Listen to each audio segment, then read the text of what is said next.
Welcome back to Chaos Corner. Here for Guardian of Chaos, the YouTube channel. It's your old buddy.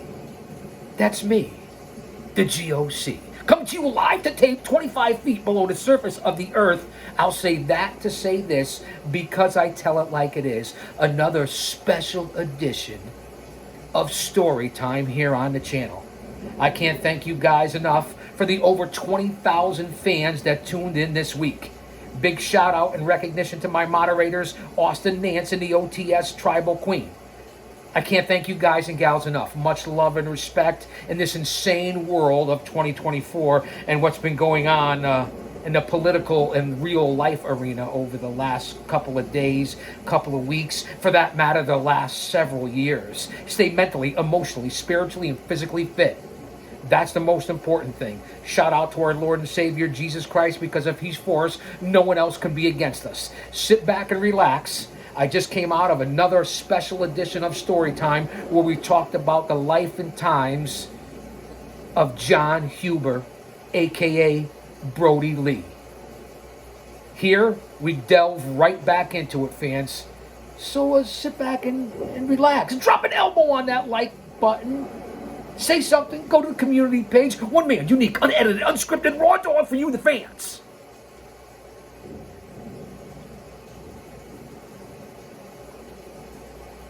We're going to jump right into it. One of the most controversial events in the history of pro wrestling. Business is about to pick up. Thank you, JR. Talk about controversy. This crowd is livid. Now remember, fans, we are reading this together for the very first time live in real time. So cut me some slack with my linguistic skills because you guys know you like it when I'm tongue-tied as I rumble, stumble, mumble, and bumble through story time. November 9th, 1997. The Montreal Screwjob Survivor Series at the Molson Center in Montreal, Quebec. The WWF Winged Eagle World Title belt is one many people grew up with. It was the one Hogan wore, Macho Man, The Ultimate Warrior, Shawn Michaels, and Bret Hart too. Just like Big Gold, the iconic world title that the NWA and WCW fans had grown up with, the World Wrestling Federation title was imprinted on millions of brains around the world. The lineage of those titles has been passed down for over half a century, so they're a weird mix of prop and very real at the same time. And that mix means they can elicit very different kinds of personal reactions from the people who wear them. Some take the role of champion too seriously, some not seriously enough. It just depends whether they see it as a prop or a championship. What's universal in wrestling's own unique language, though, is that these belts of leather and gold have usually translated into big money for the person picked to wear them. Wrestlers know that if they become the champion, it's cash and cachet type of situation where you usually become the face of the company and level up not just in position, but in all manner of payments. And that's why those titles can be so political and the planning around them so fraught. But no matter how you slice it, the significance of the World Championships has endured because an unbroken line of legacy, names, and legendary names carried them when they were chosen and passed them on when they were told their time was over. It was that proud tradition, held dear and true by second-generation traditionalists, Bret Hart, that led to a decision that changed the course of wrestling forever. And that's no hyperbole either. In 1997, Bret was the world champion who was soon leaving the WWF because they could no longer afford his contract. What a bunch of horse shit that was. WWF wanted Bret to drop the title on his way out, and the Hitman seemingly had no problem doing so. He just didn't want to drop it to the guy he felt wasn't worthy. And unfortunately, the company booked him to lose against Shawn Michaels, aka the Heartburn Kid. I mean, the Heartbreak Kid. A guy who told Bret that if the roles were reversed, he wouldn't drop the belt to him. Let that marinate. Put that in your pipe and smoke it. This led to a standoff with only a few days left before Bret to drop the title before his contract's end. Bret and Shawn were just chalk and cheese on screen together. They were like that backstage too. Bret was raised by his legendary wrestling father, Stu Hart, to have respect for the business, and particularly for the world title. Shawn was an amazing talent, but revealed in any opportunity to rub people the wrong way. You guys notice there's an echo in here that I said revealed twice. So with two men butting heads, Vince McMahon agreed that their upcoming pay-per-view match would end in a draw to give Bret, his loyal and long-serving champion, an opportunity to pass the belt to someone other than Shawn before Bret left. In Montreal, as both men headed toward their agreed-upon finish in the middle of the ring, the obnoxious challenger put the national hero in the hero's own move, the sharpshooter. The script read that Bret fights out of it, but this was a night when wrestling script went out the window right in front of everyone's eyes. And if you guys are aware with the story through Jim Cornette and Vince Russo and so on and so forth, I urge you to check out, especially on Cornette's podcast, the most popular one in all his podcasts, with millions upon millions of views and listens. Go listen to Cornette's side of the story, and Vince Russo's for that matter, and Bret Hart's, and McMahon's if you want to. This is coming through the eyes of good old JR. Michaels grabbed a downed Hart and turned him. He sat back on the Hitman's spine, wrapping his leg in Bret's own submission hold, and waited for a new secretly written storyline to play out. Oh, you're kidding me. Michaels, is he going to try to beat Bret Hart with the sharpshooter? Yes, he is. And just like that, before Bret could even attempt to counter his own hold, the referee called for the bell as if Hart had surrendered. The look on Bret's face told me that he didn't, in fact, give up. And not only that he didn't give up, but that he was being relieved of the world title in a way he had not agreed to. The old screw job. Am I right? Michaels with the sharpshooter has become World Wrestling Federation champion, and Bret Hart is standing in disbelief. Hitman was not the only one in disbelief. The King and I, and all the thousands of fans around us, knew something was not right in what had just gone down, especially when Vince McMahon showed up at ringside.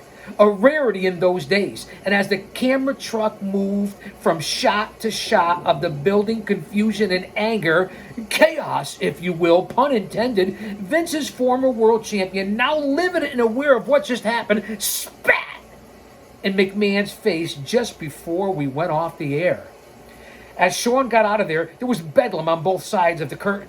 This was the kind of decision they used to make in the territories when the owner felt the wrestler who was leaving wouldn't do business.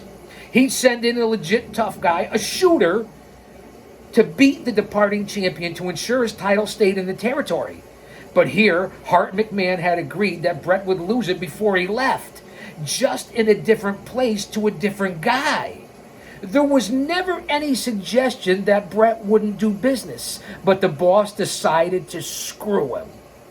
As McMahon later put it, anyway, he did. This was a decision so very rare that it reverberated around the business. Shawn wasn't a legit tough guy, so a setup was devised instead. The fallout of which led to Bret legitimately knocking out Vince McMahon backstage for double-crossing him.